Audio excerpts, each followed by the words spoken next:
today's video, I'm going to be taking the Arc for a drive and talking about what it's like, how it drives after sitting for almost 2 years. You guys have been asking a lot. I can't blame you for this as to why it's been sitting and why it hasn't been on the channel for almost 2 years.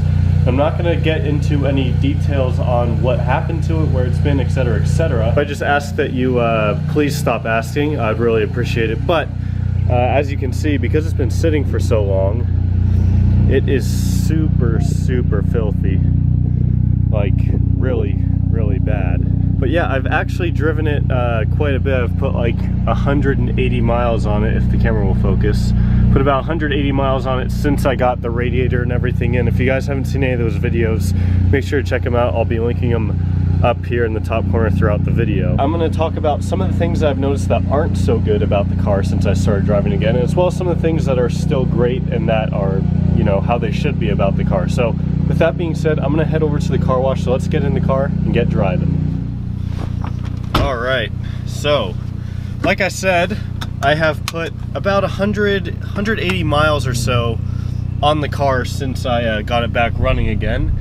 And for the most part, it's been excellent. I mean, it really has been good. So I was concerned that the transmission might shift rough, it might act funny, but in reality, it actually has been 100% fine. I mean, it shifts silky smooth. So everything has been great with the transmission. I mean, it still shifts smooth, it's responsive, everything is great with the transmission. I've had zero complaints with that so far. It's exactly how it should be. Now, one downside that I kind of forgot about the car is this exhaust. This exhaust is too loud. I'm just gonna leave it at that. It's too loud.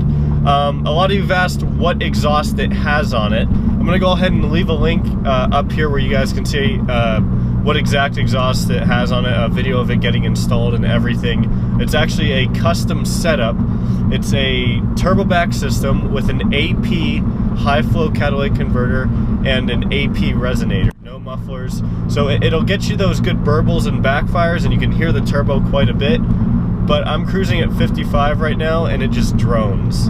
So I think what I'm going to do at some point in the near future is get a muffler put on. Hopefully that won't completely kill the sound of this car, but hopefully it'll get rid of that drone, which is really what I'm aiming for. Actually, there's two things that are bad. One, the AC needs recharge, so that's a bit unfortunate. It's really starting to heat up here in Arizona, so I'm going to try and address that hopefully later today, actually, which means that it should be fixed by the time you guys see this video. But outside the AC needing to be recharged, really, I believe it's the front left tire, the front driver's side tire, has some kind of flat spot or a bubble in it. I don't think it has any sort of bubble in it. I think it's just like a flat spot because the tires were flat. Well, not all of them were flat. I mean, they were all low pressure. The passenger side front and the two rear tires were all like 15 to 17 psi, and then the front driver's side tire was at like 6 psi. So that one was clearly very flat. So at certain speeds, I'll feel, you know, it almost feels like it's out of balance, but I think it's more of like a flat spot of some sorts.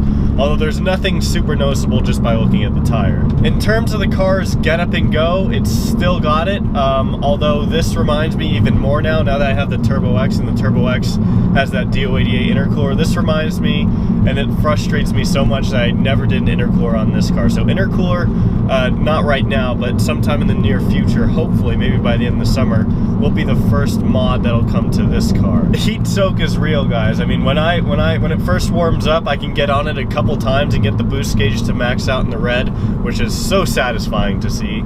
And after that, it feels like a dud. It feels stock. It's very unsatisfying. So I try not to push the car too hard. I usually don't drive it hard anyways, or drive my cars hard anyways, but until I get that intercooler. Oh, someone just got in a crash. Oh my god. Okay, someone literally just got in a crash right in front of me. I'm gonna pull my phone out real quick. Right there. Wow, jeez.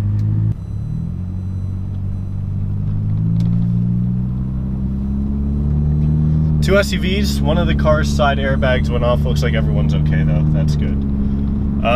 Wow, okay, I just saw an accident happen in real time. That's like the third time that's ever happened to me. And while I was recording, where was I?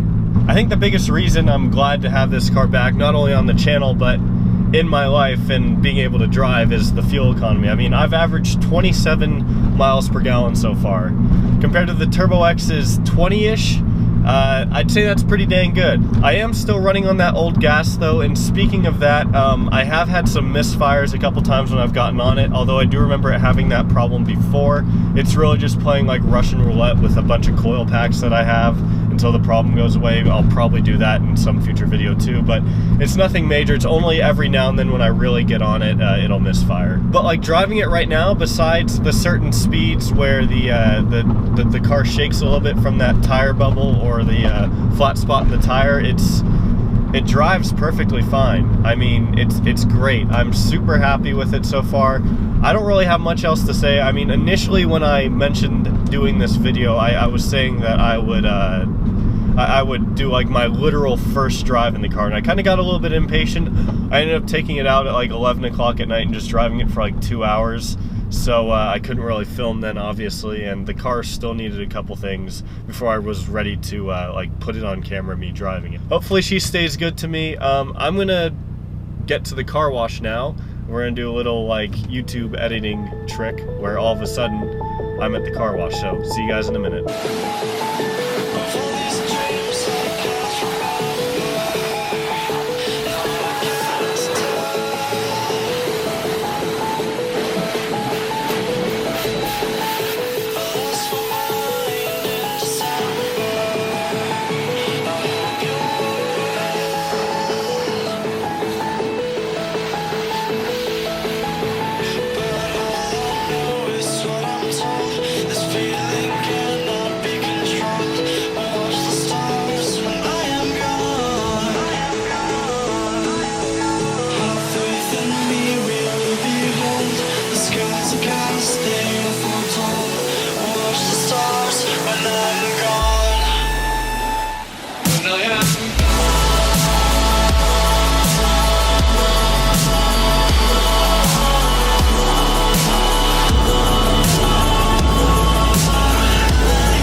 So, just got back from washing the car, and obviously from right here, you know, it looks pretty good, and I'm pretty happy with it. But as soon as you get anywhere close to the car, you can tell the paint actually on the trunk doesn't look as bad as I thought it did. But this paint is not as smooth as it should be, especially when you come here to the rear quarter panel.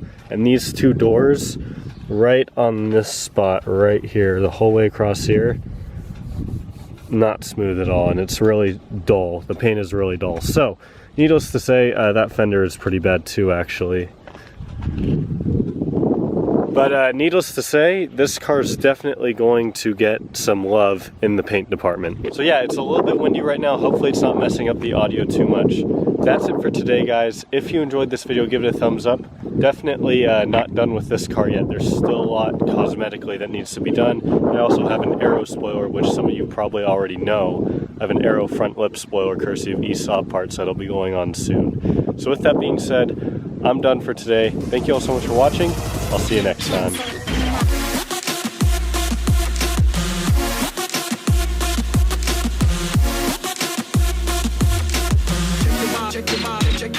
Check your body.